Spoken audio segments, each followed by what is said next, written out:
And yeah, that's gonna it better be, because that's what we're gonna get tonight. Okay, Allie, could you get the other light for me?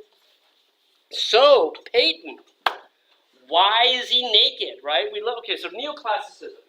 We were talking about this movement where artists are looking back to moments of the rational past in order to try to find lessons that help them to understand the present better, right? And we talked about how sometimes they're turning to narrative scenes, some moments in history and whatnot, and they're using that, like Jacques-Louis David, like Angelica Kauffman. They're using that as a way to understand the present and how to be a better citizen, right? But another element of neoclassicism is looking to past art as the basis for their art, and particularly looking to the art from these classical periods. Okay? So Peyton's question, why is everybody clothed and he's naked, is an important one, right? Because the story is that Brooke Watson, right, that's the guy in the water, had fallen out of the boat and was bit multiple times by a shark and miraculously saved by his boatmates, right? So, there might be some sort of exemplum virtutis here, even though it's not a Roman scene, even though it's contemporary events, in that there's a point of working together as a community, right? Don't leave the man behind, this sort of stuff, right? Might be there.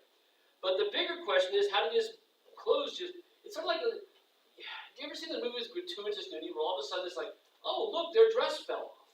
It's like, how did he fall in the water and he just happened to lose his clothes? Now, are we to believe that the shark has ripped them off because he's already ripped off his knee, right, or his leg below the knee, his proper right leg? Are we to believe that that's a possibility, that he's ripped away the clothes? That might be the case, but the more logical answer, Peyton, is that what Copley is doing is looking back at classical art as the example for the figures in this piece. So the figure of Brooke Watson is a direct quote from an early Greek, or late Greek work that Ali's seen live when we went to Rome, the figure of Laocoon. This was sculpted by a group of 3 different Greek sculptors working for a Roman patron right around the time of Christ, give or take, right? And Laocoon was the priest who tried to warn the people of Troy that the horse was a bad idea. And what happened, the gods, who wanted the Greeks to win, to defeat the Trojans, Neptune sent sea serpents to shut him up, right? To attack him and his son. So we see Laocoon here being attacked by these sea serpents, these monsters from the sea. And that is what Copley used as the basis for his picture. He'd been to Rome, right? He'd seen this. And it's a perfect analogy, right? I mean, kind of. He's not, sent by the gods or anything, but the idea of falling into the sea and being attacked by a sea monster led Copley to think, what can I use as a prototype? I know, the Laocoon. And if you look at the pose of Brooke Watson in the water, you'll see that it's the pose of the Father, right? It's seeing it from a different angle than we're seeing it here, but with one knee out, the arm above, right? He's borrowed that fairly closely. So how do we explain the nudity? It's part of the reference making, right? That adds a little meaning to the picture and would have been something that anybody in the late 18th century would have recognized. And Copley's references to past art don't end there.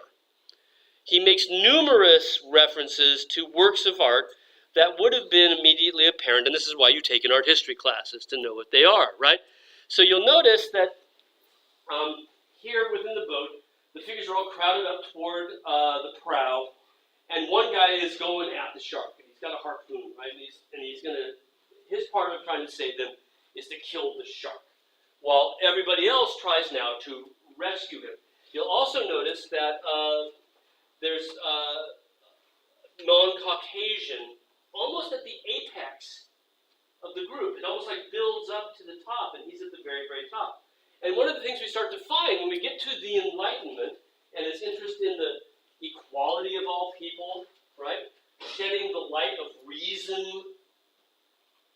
onto society, as we find that artists become particularly progressive in social thinking, well ahead of the game.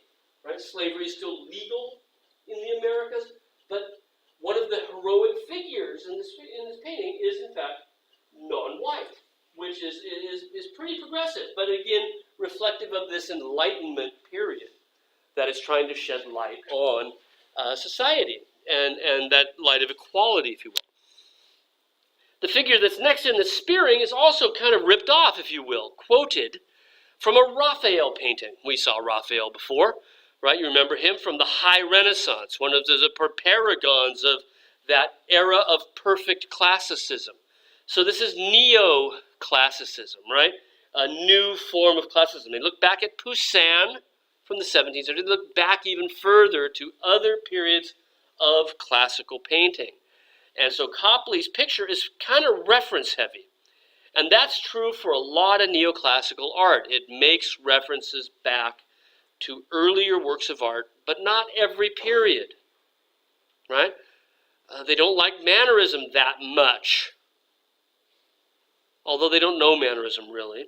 They certainly don't like the Middle Ages that much, because it's an era of faith versus reason, right? So Raphael is a good touchstone for Copley, and like I said, he'd been traveling about. I try to remember if this particular Raphael might be in London. I can't remember if it's in London or Paris. He's got two different versions of it. But you can see vanquishing the demon, right? St. Michael with the demon underfoot and about to spear him becomes the basis for now this terrestrial demon, right, of the shark. And then the crowding of the figures on that tiny little boat goes back to another very well-known Raphael. It's a drawing he made that was woven as a set of cartoons. He was commissioned by the Pope, Leo X, not that that matters, to work on a series of tapestries that would hang in the Sistine Chapel underneath Michelangelo's ceiling. And what Raphael did was to make the drawings, and he sent them off to Brussels where the tapestries would be woven. Right? And then the drawings were later bought by the King of England, and they're available to Copley. So our figures in Watson and the Shark also have this visual reference point back to the miraculous drawing of fishes. This is when Christ tells the apostles who are coming up empty-netted, he says, why don't you try throwing them on the other side of the boat? Right? And they do, and they bring up so many fish they can't hold it in. So Copley has thought about this scene, pulling something out of the water, the demon in the sea, the sea monster itself, and thought of all these different references that now he can bring into the picture. Right? So again, a part of neoclassicism is not only looking to the past for examples that provide examples of virtue, that teach us to be better citizens. They also are looking to the art of the past as the basis for their works as well. Right? And Copley's doing that kind of in spades, right? Doing it very, very thoroughly. You've probably seen this before. There are two versions of this. One's in the White House. One of them is in the Smithsonian American Art Museum in the National Portrait Gallery part of it. Used to be up in Philadelphia, but they put it on permanent loan here in D.C. because it makes more sense. Well, it doesn't make more sense because we already got one. But anyway, both of them painted by Gilbert Stuart, who was Washington's favorite portrait painter. Right? Almost every portrait you know, right back to the dollar bill, comes out of Gilbert Stuart's portraits of George Washington, right? Now, again, this idea that we're going to, what is neoclassicism all about? Two things, right? Civic virtue and references to the classical past, right? Both of those coming out of looking back to the past. Washington's pose here, right, is, again, an ancient Greek statue. The Apollo Belvedere, which anybody who's spent any time studying Greek art has seen before. Was this your piece? Yeah, Ali had to give a report on this when we went to Rome a couple years ago, right? But you can see with the arms swept out to the side and the way that the legs are sort of stepping forward, he's manipulated it a bit for the purpose, right? But it is most definitely based on the Apollo Belvedere. So again, this is neoclassicism, right? An element of neoclassicism. Now, the other element is civic virtue. This is painted, as you can tell from the date, after Washington's term of office, right? After he has left and there's a new president in. And when Washington was president, there was some fear, most critics and whatnot, that at the end of his term, he might decide to take over and be president for life. Because the rules weren't really as well codified as they might be, and certainly the idea of being a military coup, right? Think of Napoleon, right? Went from first consul to emperor. So there was this fear with Washington that at the end of his career, he might, having once been general of our forces, take that fidelity, that faithfulness, and spin it into something worse, right? That would spell the end of this democratic experience. But he didn't, right? He laid down his sword, and he became a farmer, right, down in Mount Vernon, right? He gave it up for a farm. And people looked at this and said, what an amazing thing. They thought about that biblical ideal, beat your swords into plowshares, right? Turn your military weapons into farm tools. They thought, George is doing this, right? And they even thought back at this famous Roman prototype called Cincinnatus, after whom Cincinnati is named, right? Who was a Roman soldier who decided not to become emperor and become a farmer instead, right? Washington was to them this modern version of this. And so Stuart's picture is really focusing on that theme. Washington as the man who has now stepped aside for the good of the country, right? For the good of democracy. And you'll notice, on one hand, his sword, he still holds it, but he's quite poignantly pointing it downward. Right? And that is a standard military thing to say it's not being used. Right? That's sort of shorthand. The sword is no longer in use. But it's stronger in ways than omitting it altogether. Right? By saying that he's holding it downward is a conscious choice that he could, but he's not. Right? So the sword pointed downward, still in its sheath. The very beautiful decorated chair behind him with the American coat of arms, he's not actually enthroned in it. Right? He's standing here, and he's looking kind of out toward us in a way. He's almost like you get the sense that he's greeting somebody who's come in sort of from stage left. Right? And they're going to talk to George. And what is he doing with his hand, with his Apollo Belvedere hand, is he's gesturing at this table. Right? And if we look at the table, what do we see? The pen. Mightier than the sword. He's been writing. He's been composing. He's interested in American history and American law. Right? So the image here is definitely intended as an example for us all. Right?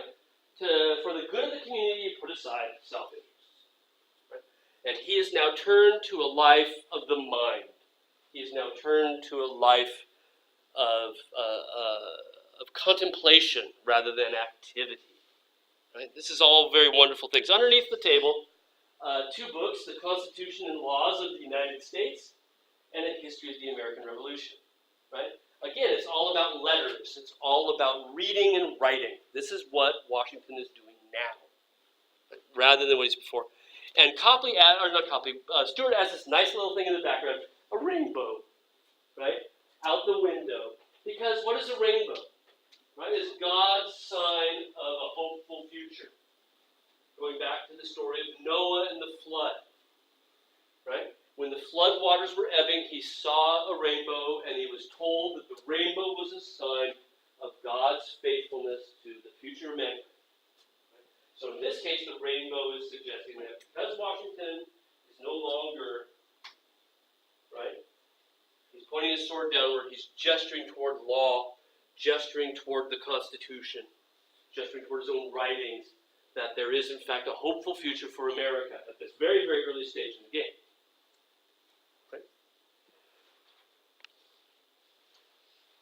I almost cut this, but I thought, we're in Virginia, it's in the State House, we probably should talk about it. A larger-than-life-size statue of Washington. This is the same sculptor, the French sculptor who did the bust of Voltaire that we saw, right? He had worked in America as well. Lots of French were over here at that point. And so here's Washington again as this sort of same theme, right? He's the man who has stepped aside for the good of the country. He's the man who is no longer a military leader, but is now retired and a farmer. And so what he's got is his favorite walking stick, the one he used when he was plotting out his farm in Mount Vernon. He's leaning on a bundle of sticks, and you can see on the side of the bundle of sticks, there's his sword, all the way off to the right, hanging unused off to the right. I have a detail of that from the side. So there's his sword, and you can see what else is over on this side is a plow, right? So again, a reference to his new life as a farmer. So this is the big heavy thing you would strap between the two oxen, right? And it's heavy enough that it would push the plowshare down here into the ground to dig your roots, right? And that's what he's hung his sword from. So again, there's that direct connection between the military weapon and the weapon of peace, if you will, right? A weapon that builds a better future. So Washington has now stepped, this is in the State House, right? Down below. Now that thing he's leaning on, right, that bundle of sticks, is actually a reference directly back to ancient Rome. We've talked again and again about how neoclassicism makes reference to the classical past, either the Italian Renaissance or ancient Greece and Rome, right? Sometimes Nicolas Poussin, right? These are the three areas that they're looking at. And this bundle of sticks is an old Roman symbol. Does anybody know what that is? Have you ever heard of that before? The Roman bundle of sticks? Do you know this? What's funny is I've always heard the word it was based on, but never really knew it until Dr. Kovac in the philosophy department helped me out with this. They were called fasces, right? A bundle of sticks. And it's the basic theme of a group of weak things becoming strong by being bound together, right? So a twig can't hold anything up. A twig couldn't support the roof of a building, but you get enough of them and you bind them together and you've got a log, right? This is e pluribus unum, right? This is out of many one. We are stronger together than we are apart. Now, and this is, by the way, also the fascists, right? In the 1920s and 30s, used this old Roman symbol as their symbol as well, right? And that's where they got the word fascism, was out of the Roman fasces. Okay? So there's an illustration of an old Roman fasces. That's what he's leaning on there, with an interesting difference. The Roman fasces always had, as part of the symbol, this is just a symbol, right? Part of the symbol, bound up with those twigs, was an axe, a battle axe. Because the idea is that they will bind together, they can fight against anybody and win. Right? So for the Romans, that's a big thing. But Washington's doesn't have that. I mean, you can argue maybe the sword on the side makes reference to it, but there's no big battle axe coming out of Washington's fasces. Right? There is the plowshare instead.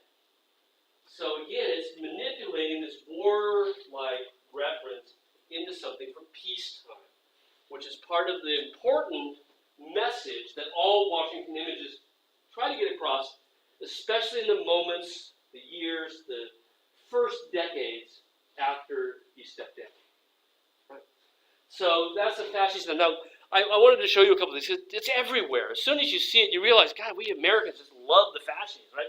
Old Mercury dime, right, from the 30s and earlier. But there it is, right?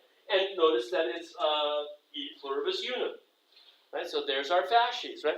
If we look at newer dimes, do I have a newer dime? I didn't have a newer dime. The newer dime, there's a torch in the same place, but it still looks like a fasces. So pull a coin out of your pocket and take a look. Right? And then I saw that. It's like, well, look at this. Lincoln's throne, right, has fasces in front of the armrests on it. So it just became this for us in the neoclassical period, this old Roman battle symbol became for us a symbol for the unity of democracy, right? The fact that we as a community work together for the common good. And Washington's picture now does exactly that. Now, we have about 5 minutes left, and we're running so far behind. I'm going to keep pushing ahead into the new section, right? During the same time as neoclassicism, and eventually superseding it and living longer, is a movement called Romanticism. And it, too, is influenced by the Enlightenment, but in a somewhat different way. It certainly is darker in thematic choices. That's one of the things that's a hallmark of Romanticism, is its thematic darkness, right? As neoclassicism sort of plays through, as the American and French revolutions play through, Romanticism gains in strength, right? And by the 1820s, right into the early part of the 19th century, is the dominant movement in Europe. So it starts parallel to neoclassicism, but eventually succeeds it, right? Lives longer than neoclassicism does. And what Romanticism is, not only just darker themes, like in this case, this man sleeping and being attacked by bats and lynx and owls and whatnot. It's more than just the darkness of the thematic choices. It goes back to somebody we've talked about before, Jean-Jacques Rousseau, an Enlightenment philosopher. And one of his central themes through all of his philosophy is that man was born free, but everywhere is held in chains. Right? That's the core tenet of Rousseau's ideas. Man is born free, but everywhere is held in chains. And this is what led eventually to the revolutions, right? And this is why the revolutions started to spark Romanticism to get even stronger. So, using that idea from Rousseau, man is held in chains, but he longs to be free. The Romantics, poets, artists, musicians, right, all over Europe, starting primarily in England and Germany, but spreading all over Europe, have a couple of major themes that we see repeated again and again and again that get us to this idea of man becoming free from constraint. Right? One of them is dreams. Dreams are where we are free from the constraints. What do they see the constraint to be? Logic, reason. These things constrain us. This is why they're in opposition to neoclassicism, which is all about extolling how good reason can be for all of us. The Romantics said reason can get in the way of exercising our human freedoms. Right? So dreams become an important theme. Here by Francisco Goya, someone's fallen asleep. We'll see a lot of sleepers. Right? Insanity becomes a theme. They love images of insanity. Right? They love images of death. The ultimate freedom from any constraint. Death, right? Nothing can get you then. And then lastly, outside of the human experience, right? Those three things are kind of about our consciousness. There's also nature, the power of nature itself. We are bound by reason and logic, but nature is wild. Nature is more powerful than we are. And so we see, in landscape painting in particular, an interest in the power of nature as a theme. And with that is the fact that anything that we try to do won't last. Build and build and build, you ID students, and eventually it's going to rot and fall apart. Because nature is the only thing that lasts forever. Right? That's the Romantic idea. Okay? So you get all this, it's all about freedom, right? It's all about us wanting to be in this more pure natural state, which is a state of freedom. And there are ways in which our own consciousness can get us there, but there's also the idea that nature offers an example, right, of what it means to be truly free. So, Goya's print, right?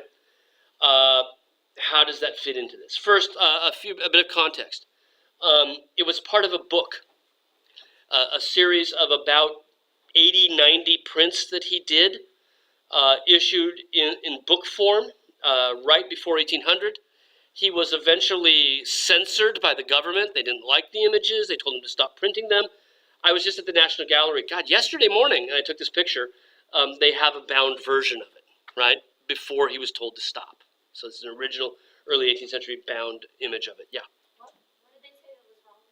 Well, we'll talk about that in just a second, okay? Yeah, good. It's a very good question. What they didn't like about it. Goya, this will tell you. Goya is very, very critical. And this fits with the Romanticism. Okay? Romanticism hates the idea of constraints, right? Yeah. Okay? For you and me, on one level, I talked about the fact that constraints are logic and reason, and we long to be wild like animals in the jungle, forest or whatever. That's one level. But the other thing that constrains us is society and its structures, government, church, right? You name others out there. Social constraints. And Goya hated sort of these social structures. And so the book, these 80 different prints, are satirical commentaries on society and its shortcomings. Okay? And Los Caprichos, the follies. That's what it means, right? The follies of mankind. So it's kind of similar in theme to Bruegel, right? Remember we looked at Bruegel and it's showing us like all these ways to not behave, right? Or Matsice, how to be stupid out there and what are the repercussions of this. Goya doesn't have any sort of silver lining, right? They're just real, and they're very, very dark, right? So he was censored because sometimes he would show churchmen in a very ill light or politicians, and that got him shut down, right? Okay, so this is about halfway through. This is number, as you can see, number 43 out of the set of, I think it's 82 total, right? So we're roughly halfway through. And it shows a man falling asleep with the title, "The Dream of Reason Produces Monsters." Now what he's saying with this is kind of the central image. Thematically the central image, right? It's not dead in the middle, but it holds up the whole idea of what Los Caprichos is all about. When reason falls asleep, monsters appear. That sounds anti-romantic, doesn't it? Because there's this sort of gray area between it. It's certainly not neoclassical in any other way, right? But there's this sort of gray area. He's still kind of like, hey, reason would be a good thing to keep us from being real jerks, right? And what happens when reason sleeps is the things of this world that aren't really all that creepy get really creepy, right? Like when you're a kid and there's something under the bed, right? When there's nothing under the bed. But you think there is because reason has taken a little nap, right? So in this case, he shows somebody, he's been writing, and has fallen asleep, and these are his dreams, right? And the dreams are these wild things that are happening around him. Okay, it's after 6:15. We'll look at more Caprichos. I think I have two other ones from the series to show you. And another painting by Goya, and then we'll blast into Romanticism on Tuesday or Monday. And yes, there's class on Monday. You have to leave off this, right? And they told me very particularly that I cannot cancel class. Okay, I'll see you guys on Monday, I hope. Are you showing the one where he eats his children? Oh, Saturn eating his children. I'm not showing that one.